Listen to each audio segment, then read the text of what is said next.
नमस्कार। आज हम एक ऐसी किताब के विचारों में थोड़ी गहराई तक उतर रहे हैं जो शायद हम सब के लिए किसी न किसी मोड़ पर प्रासंगिक हो जाती है।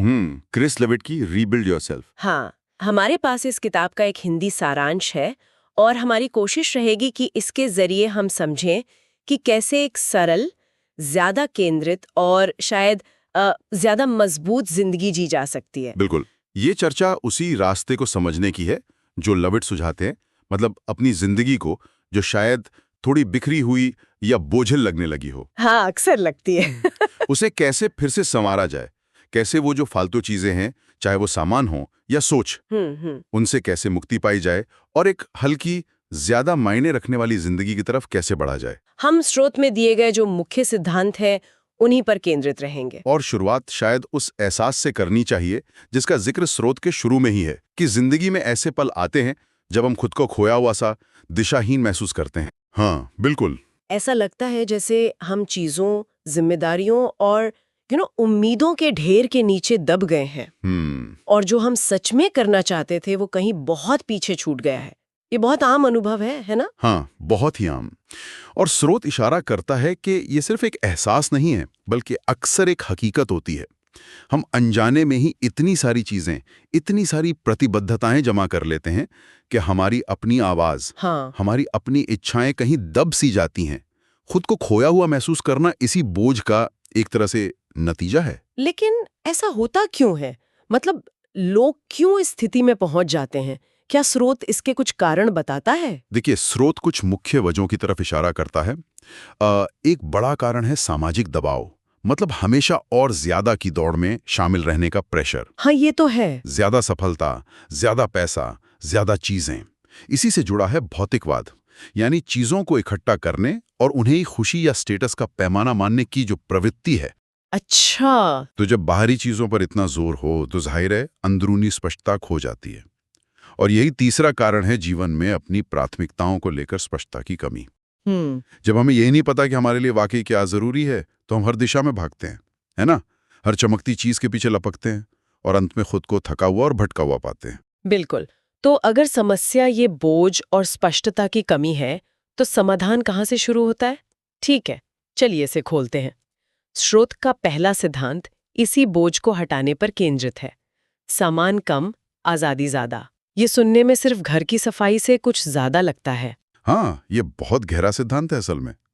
यहाँ ये बात दिलचस्प है कि लेविट का नजरिया, जैसा स्रोत बताता है, वो सिर्फ भौतिक सामान हटाने तक सीमित नहीं है। अच्छा। बेशक, घर में पड़ा फालतू सामान जगह घेरता है, उसे सहेजने में वक्त और पैसा लगता है, और वो एक तरह का विजुअल नॉइज, मतलब आंखों का शोर पैदा करता है।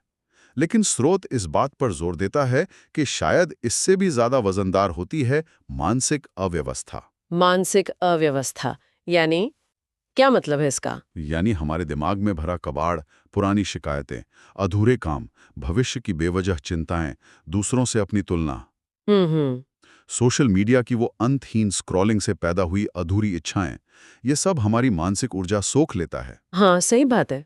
लविट का तर्क, जैसा स्रोत में बताया गया है, ये है कि जब आपका दिमाग इस तरह के बोझ से भरा होता है, तो आप स्पष्ट रूप से सोच नहीं पाते, सही निर्णय नहीं ले पाते और वर्तमान क्षण में जी नहीं पाते। ठीक है।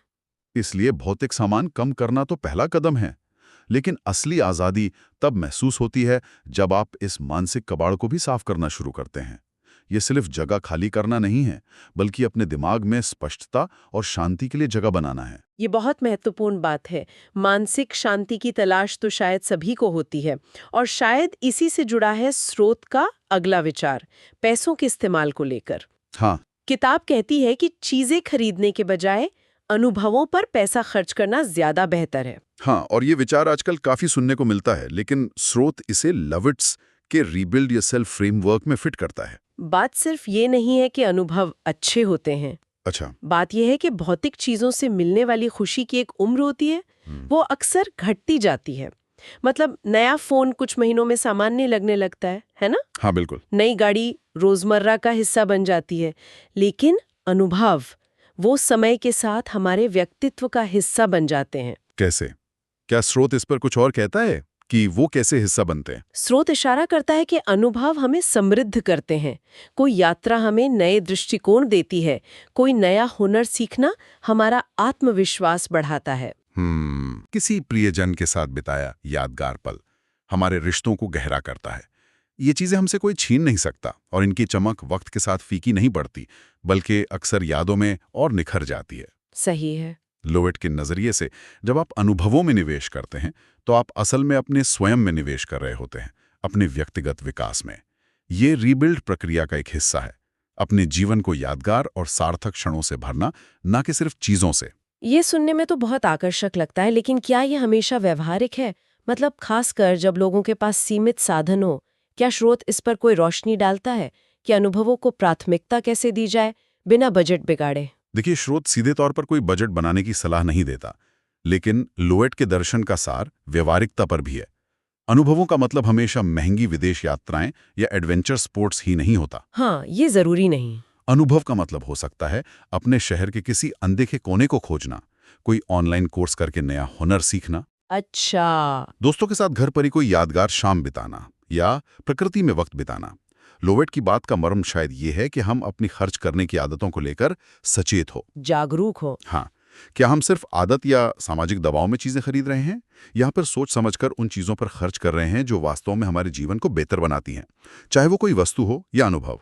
ये प्राथमिकता का सवाल है असल में। प्राथमिकता और चुनाव, और यहीं पर शायद अगला सिद्धांत आता है जो सुनने में थोड़ा डरावना लग सकता है, कंफर्ट जोन से बाहर निकलना।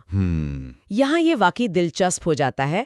स्रोत में लेखक क्रिस लोविट का अपना उदाहरण दिया गया है कि कैसे उन्होंने अपनी स्थायी नौकरी छोड़कर एक मिनिमलिस्ट जीवन अपनाया। ये तो बहुत बड़ा कदम है। हाँ, और ये उदाहरण शायद इसीलिए दिया गया है ताकि ये दिखाया जा सके कि बड़े बदलाव संभव हैं अगर इरादा पक्का हो। कंफर्ट जोन यानी हमारा सुविधा क्षेत्र वो दायरा है जहां सब कुछ जाना पहचाना और सुरक्षित लगता है। लेकिन स्रोत के अनुसार लविट का मानना है कि इसी सुरक्षा में हम अक्सर बंध जाते हैं। असली विकास, नई संभावनाएं और वास्तविक स्वतंत्रता, ये सब अक्सर कंफर्ट जोन की सीमाओं के बाहर ही मिलते हैं। यानी कंफर्ट जोन एक तरह का सुनहरा पिंजरा हो सकता है। हाँ, आरामदायक पर आजादी छीन लेता है। बिल्कुल सही समझा। लविट का उदाहरण थोड़ा चरम लग सकता है, लेकिन स्रोत ये भी स्पष्ट करता है कि कंफर्ट जोन छोड़ने का मतलब हमेशा नौकरी छोड़ना या पहाड़ों पर चले जाना नहीं है। अच्छा। ये रोजमर्रा की जिंदगी में छोटे छोटे कदम उठाने से भी शुरू हो सकता है। अच्छा। जैसे कोई ऐसी जिम्मेदारी लेना जिससे आप थोड़ा घबराते हो, किसी अजनबी से बात शुरू करना, हाँ। कोई नया रास्ता अपनाना, अपनी राय व्यक्त करना जहां आप आमतौर पर चुप रहते हैं। हाँ। हर बार जब हम ऐसा कुछ करते हैं जो थोड़ा असहज हो, हम अपने डर पर थोड़ी सी विजय पाते हैं और हमारा आत्मविश्वास बढ़ता है। सही है।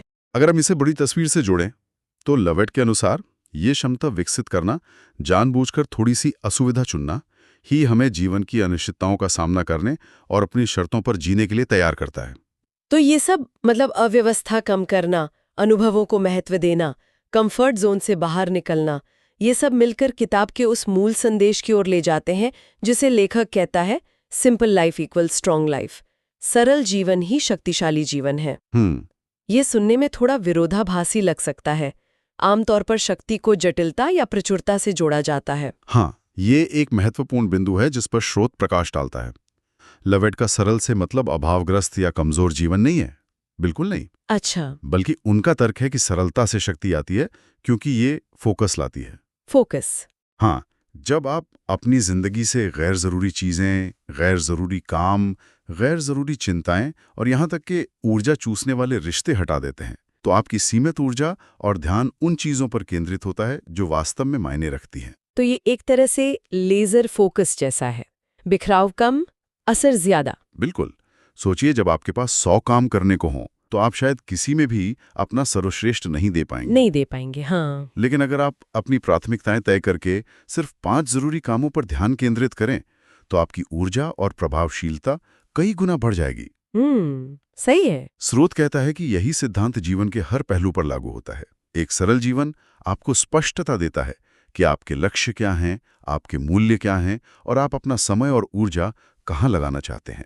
ये स्पष्टता और फोकस ही आपको आंतरिक रूप से मजबूत बनाते हैं। आप बाहरी परिस्थितियों से कम प्रभावित होते हैं क्योंकि आप अपनी दिशा जानते हैं। समझ गई।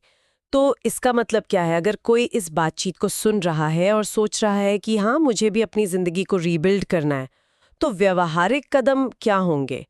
स्रोत में कुछ ठोस बातें बताई गई हैं। हाँ, स्रोत कुछ व्यवहारिक कदम सुझाता है जो रीबिल्ड योरसेल्फ की प्रक्रिया का हिस्सा हैं। इन्हें एक तरह का फ्रेमवर्क समझ सकते हैं। पहला, अनावश्यक हटाना, डीक्लटर करना। हाँ, जिस पर हमने बात की। हाँ, जैसा हमने विस्तार से बात की, ये भौतिक और मानसिक दोनों स्तरों पर है। अपने आसपास और अपने मन में जगह बनाना। ठीक है। दूसरा है समय और ऊर्जा का ऑडिट करना। मतलब ईमानदारी से देखना कि आपका समय और ऊर्जा वास्तव में कहाँ जा रहे हैं। क्या वे आपकी घोषित प्राथमिकताओं से मेल खाते हैं? अगर नहीं, तो सचेत रूप से बदलाव लाना। तीसरा, गुणवत्तापूर्ण रिश्ते। उन रिश्तों को पहचानना और उनमें निवेश करना जो आपको प्रेरित करते हैं, सहारा देते हैं और सकारात्मक हैं। ये जरूरी है।